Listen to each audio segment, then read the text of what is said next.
जय भोलेनाथ। आप सभी का आपके अपने YouTube चैनल अखंड ज्योति पर बहुत बहुत स्वागत है। भोलेनाथ की कृपा सदा आप और आपके परिवारजनों पर बनी रहे। आज आप सुनेंगे फाल्गुन मास महात्म्य का दूसरा अध्याय। गौतम मुनि ने जब राजा को बताया कि वह शिवरात्रि की पूजा करके भगवान शिव का महोत्सव देखकर लौटे हैं और उन्होंने मार्ग में एक अद्भुत आश्चर्य की बात देखी, तब राजा ने पूछा, हे ब्राह्मण, आपने मार्ग में कौन सी आश्चर्य की बात देखी और कहाँ पर देखी? वह मुझे भी बताइए। तब गौतम जी कहने लगे, हे राजन, गोकर्णा से आते समय एक स्थान पर दोपहर के समय मुझे एक स्वच्छ सरोवर दिखाई दिया। रास्ते की थकान दूर की और घनी और शीतल छाया वाले बरगद के नीचे विश्राम किया। उसी समय थोड़ी ही दूरी पर मैंने एक अंधी, बूढ़ी और दुबली पत्ती चंडालनी को देखा। उसका मुंह सूख गया था, उसने कुछ भी भोजन नहीं किया था और वह अनेक प्रकार के रोगों से पीड़ित थी। उसके सभी अंगों में कोढ़ के घाव हो गए थे और उसके घावों में कीड़े भी पड़ गए थे।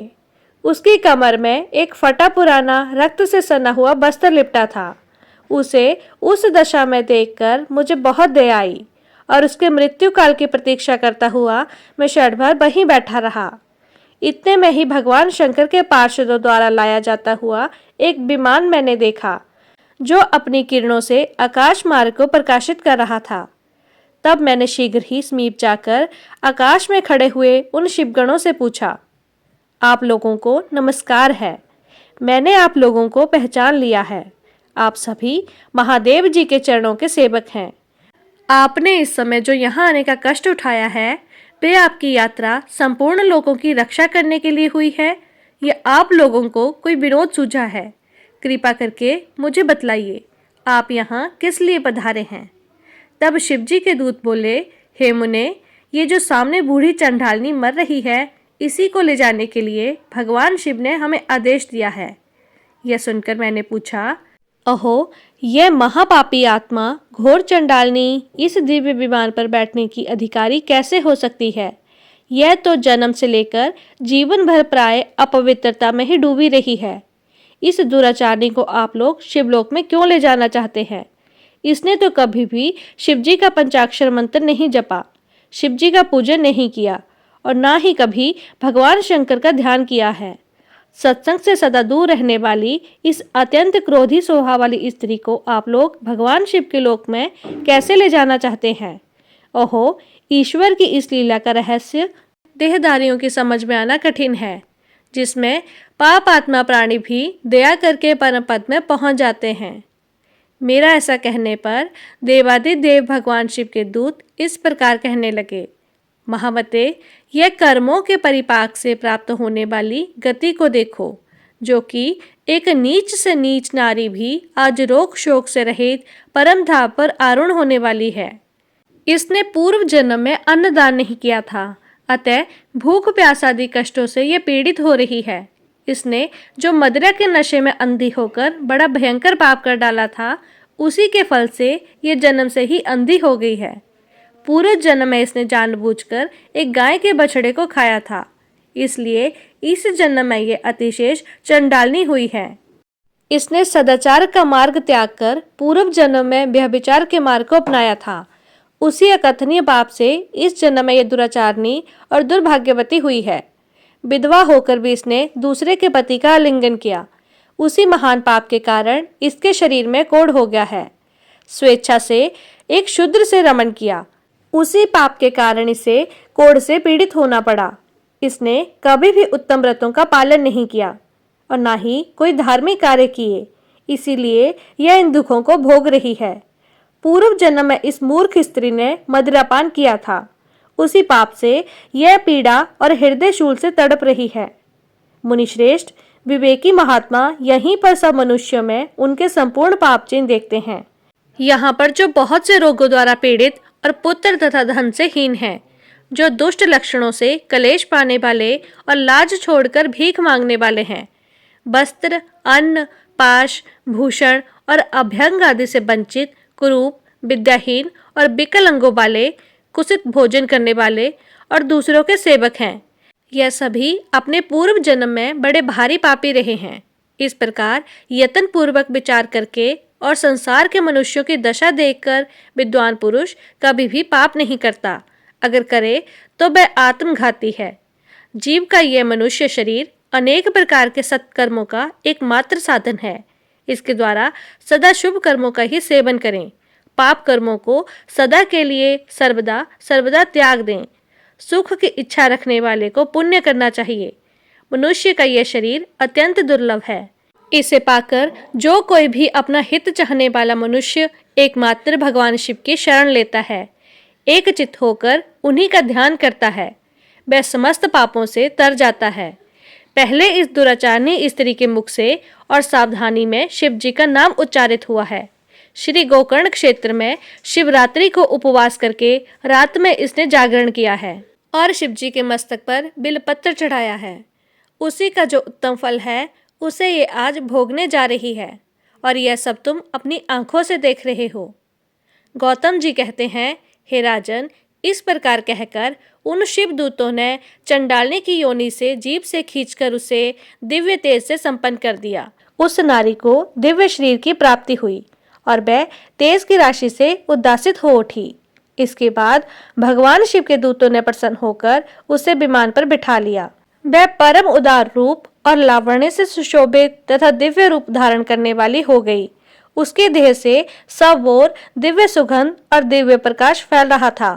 वह विमान पर बैठी हुई शिवजी के चरणारविंदों का स्मरण कर रही थी। उसे वे पार्षद भगवान महादेव जी के पास ले गए। उसी समय सब लोकपाल आश्चर्यचकित होकर यह सब देख रहे थे। राजन, गिरिजापति भगवान शंकर के प्रति लेश मात्र भक्ति का यह अत्यंत आश्चर्यजनक महात्म्य मैंने तुम्हें बताया है, जो समस्त पापों राशि का नाश करने वाला है।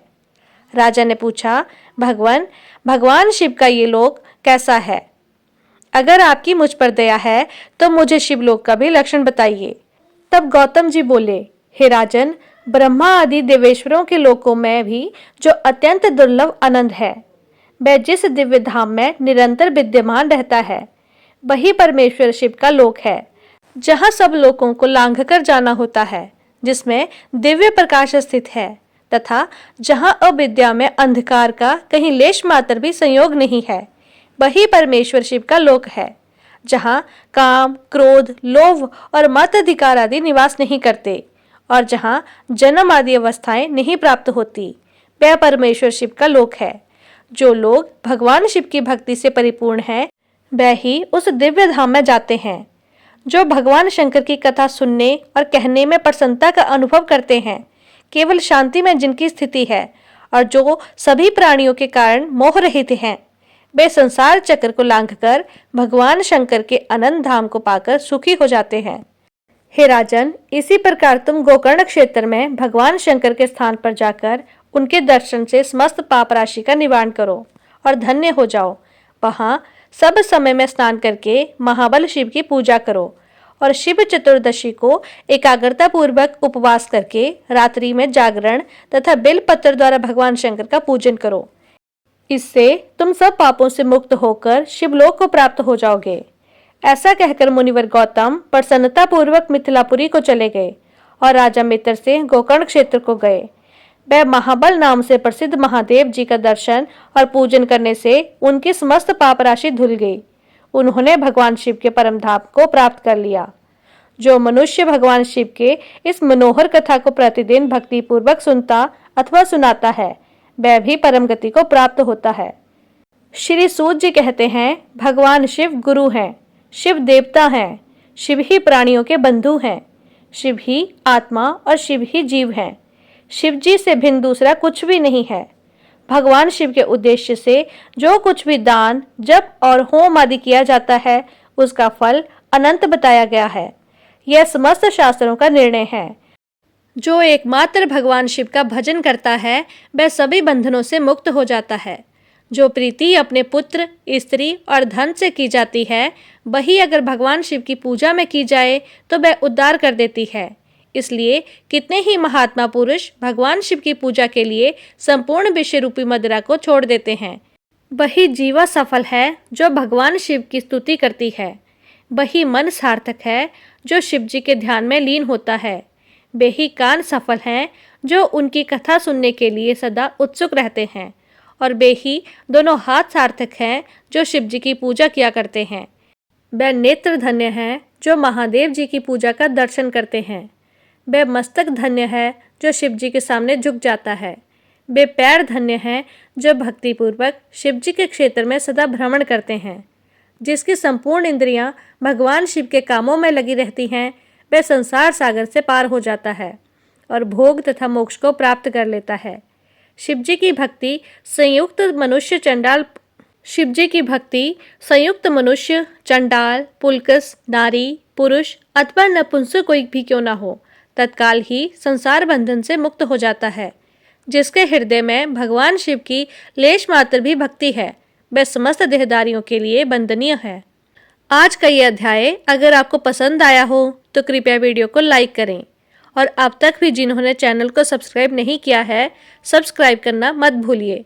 धन्यवाद।